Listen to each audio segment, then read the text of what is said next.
পরিবারে যা যা লাগে সেগুলো দেবে। আর এই ফ্যামিলি কার্ডটা আশা করি আপনাদের বুঝতে অসুবিধা হবে না, কারণ দুর্নীতি প্রশ্ন থাকবে না। মানে এখানে যদি মানে প্রতিযোগিতা বেশি থাকবে তাহলে এখানে তো কেউই বাড়ি থাকবে না, তাহলে এখানে দুর্নীতির বিষয় আসবে না, পর্যায়ে জন্য সবাই পাবে ইনশাল্লাহ। আর দেশটা আমাদের একটি প্রোগ্রামে উনি বলেছিলেন আমি সর্বপ্রথম দেশের সুশাসন দুর্নীতির কাজ করতে চাই। সেখানে আমরা আশা করি আমরা তো সবাই চাই তারা আমার বিএনপি সফল হোক, তাই না? তাহলে কেন আমরা দুর্নীতির বিষয়ে সবাই ঐক্যবদ্ধ হবো না? ইনশাল্লাহ সবাই হবো। দুর্নীতির বিষয়ে তিনি চাই বাংলাদেশের সর্বপ্রথম তিনি দুর্নীতি মুক্ত করতে চাই এবং দেশের আইনি শাসন প্রতিষ্ঠা করতে চাই।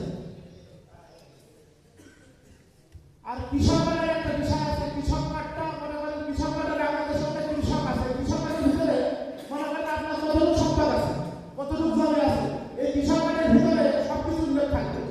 মনে করেন লোনের একটা বিষয় আছে, লোন করতে গেলে যেমন জমি পড়ছে লাগে, জমির বিভিন্ন কাগজপত্রে লোন করা লাগে। এই ফ্যামিলি কার্ডটা কৃষক কার্ড যদি থাকে আপনার এর জন্য কিন্তু আলাদা করে জমিতে পড়ছে আর জমির কাগজপত্র জমাতে লোন করা লাগবে। অনেকে মনে করেন কৃষক যারা কিংবা বিভিন্ন বিষয়ে নতুন চাষ শুরু করতে চায় ফান্ডের অভাবে পারে না।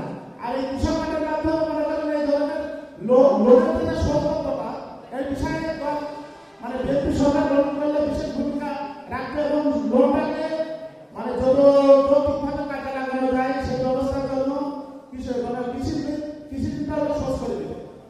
আর সেখানে মনে করেন যোগাযোগের কোনো কাগজের প্রয়োজন না, সরকারের মাধ্যমে করবে। আর মনে করেন আমরা যখন যে বিভিন্ন পর্যায়ে ভোটের বিষয়ে কথা বলতে যাবো, মনে করেন মহিলাদের সাথে যখন কথা বলবো তাদেরকে আমরা কনভিন্স করার জন্য ওই মহিলা কার্ডে তাদের আমরা কথা বলবো, মহিলা কার্ডে কনভিন্স করবো। যখন আমরা একজন শিক্ষকের সাথে কথা বলবো তাহলে শিক্ষকদের বিষয়ে আমাদের দল সরকার গ্রহণ করে কি কি পদক্ষেপ নেবে সেই বিষয়ে তাদের সাথে আমরা কথা বলবো। একটা ছাত্রের সাথে ছোট যে স্কুল কলেজে যেসব বড় স্টুডেন্ট আছে তাদের বিষয়ে তাদের সাথে যখন কথা বলবো, অনেকে আছে স্কুল পর্যায়ে যারা আছে তারা যেন ভোটার না, কিন্তু তাদের ফ্যামিলিকে তারা যাতে বলতে পারে। ওই বাচ্চাদের সাথে যখন কথা বলবো তখন মনে করেন এই যে চতুর্থ শ্রেণী থেকে খেলাধুলো বাধ্যতামূলক এইসব বিষয়ে কনভিন্স করবো শিক্ষক এবং ছাত্রদের জন্য দল কি কি ব্যবস্থা নেবে সে বিষয়ে কথা বলবো, সে যাতে তার ফ্যামিলির সাথে কথা বলতে পারে। আর খেলার যে একটা বিষয়, ভিত্তিক একটা বিষয়, সেটা মনে করেন অনেক ভালো ক্রিকেটার ফুটবলার যারা অনেকে দেখা গেল ফ্যামিলি চাপে পড়ে ভালো খেলোয়াড় কিন্তু খেলাটা চালিয়ে যেতে পারতেছে না, কারণ তার উপর দেখা গেল একটা বয়সের পরে তার উপর একটা পারিবারিক চাপ আসে। তাদের জন্য বেসিক্যালি এই যে খেলাধুলার জন্য ভিত্তিক ব্যবস্থা সেটা আল্লাহ রহমান করে বা খবর আছে সে ধরনের ব্যবস্থা দেবে। ভালো খেলা হলে পরিবারের চাপ কমানোর জন্য যেটা করা থাকে সেটার জন্য বেসিক্যালি খেলোয়াড়দের জন্য ভিত্তিক ব্যবস্থা।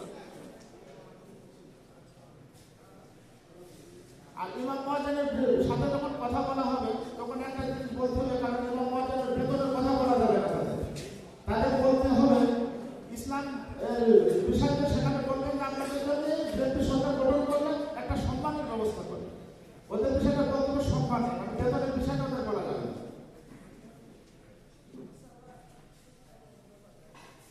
আর জামাত ইসলামী তাদের ভোটসার বিষয়ে যে জিনিসটা সবচেয়ে বেশি ব্যবহার করতেছে, মনে করে বলতে চাচ্ছে আমি বিএনপি সরকার দেখবেন জাতীয় পার্টি নাম